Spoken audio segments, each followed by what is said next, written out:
बंधुगण नमस्कार। मु डॉक्टर सुमित्रा मिश्र आपण मानक आज शुणेबी उत्कलर बाणी निराजक कविता पुस्तक कविताटीए जहाँ मु अर्पण करिछि कविसूर्य बलदेव रथंक कृति और जीवन उपरे।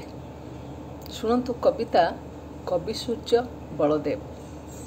उत्कलर बड़ बड़ कवि प्राचीन ठारू आधुनिक पर्यंत सबु कवि मानकु नहीं सब नुहे किछि प्रसिद्ध कवि को नहीं मु रचना करछि केतोटी कविता गुंथि देछि माला गोटिए बहिटर ना रखिछि उत्कलर बाणी निराजक। शुणन्तु कविताटी कविसूर्य बलदेव। रीति जुग शेष प्रचंड प्रतिभा कविसूर्य बलदेव रथ आठगड़ पुत कोଳରେ जन्मिले कले उत्कल साहित्य समृद्ध। पिता कविराज ब्रह्मा शास्त्रज्ञानी उज्ज्वल रथ बड़खेमुंडी पंडित किशोर बयसे मातृवियोगरु मातृपित्रालये हेले पालित। अजा त्रिपुरारी होता थिले बड़ तांत्रिक विद्या संस्कृत रे पारंग्रम। अजांक आश्रय भाषा ज्ञान दक्ष हेले शिखी नाना भाषा व्याकरण नियम। दैवी कृपा बळे लभिण कवित्व उत्कल भारती गगने तपन सम। कवि सम्राटंक पथ अनुसरी संस्कृत तेलुगु ओडिया साहित्य ज्ञान। साहित्य रसिक राजा छोटराय थिले उपेन्द्रंक मुग्ध पाठक। राजांक निर्देशे चंद्रकला काव्य रचिले रथे नोही विमुख। राजा आज्ञाकारी देवान थिले से मात्र ध्यान थिला साहित्य सरे। छाड़ी शासकर गोलामी प्रकृति आश्रय खोजिले जन्म माटीरे।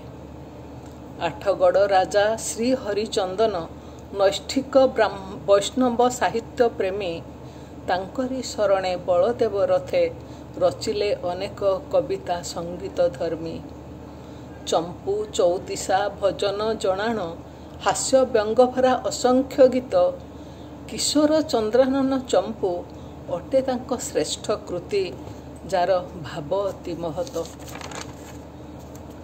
पुरी गजपति मुकुंद देवसे प्रीत होई तांक प्रतिभा देखी कविसूर्य उपाधि देई से रथंकु गले उत्कलर सम्मान रखी। साहित्यिक ज्ञानी दक्ष प्रशासक पंडित से बहु शास्त्र अवगाही। पारला खेमुंडी राजपुत्रंकर विज्ञ शिक्षक रथे थिले रही।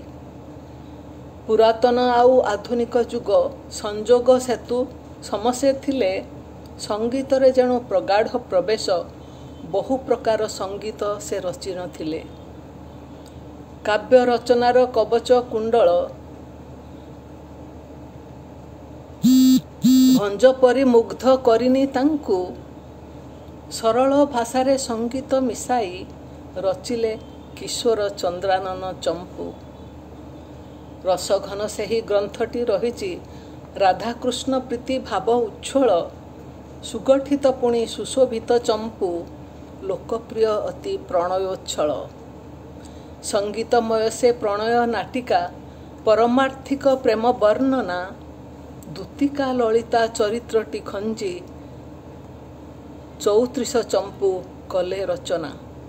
उत्कलर बाणी भवने स्थापित अनुपम चंपू मध्यरे सार। जयदेवंकर गीत गोविंदठू बळी रसमय प्रीतिभावे जर जर।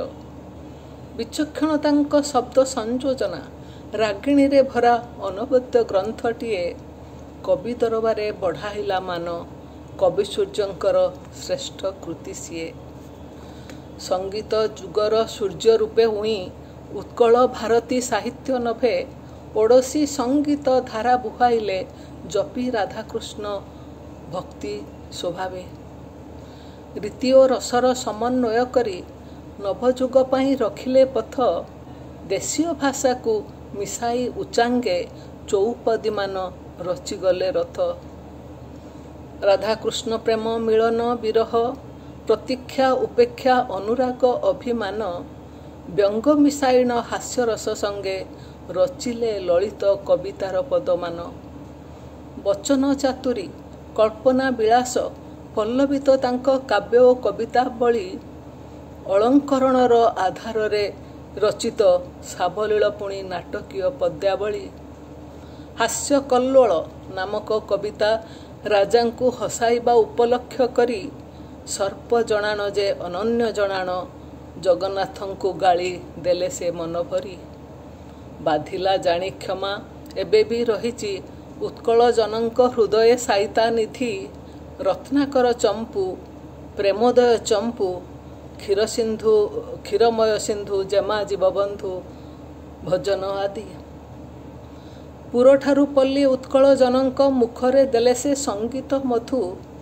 सर्वजनबोध भाषारे रचिण रसपूर्ण गीत होइले कविंक विधु। धन्य तुमे कवि रसिक शासक ओडिया भाषा को संस्कृत रु कल मुक्त। पाद पद्मे तब ढाळे मु प्रणति पर्पाचिन मुहि उत्कल भारती भक्त। प्रणाम।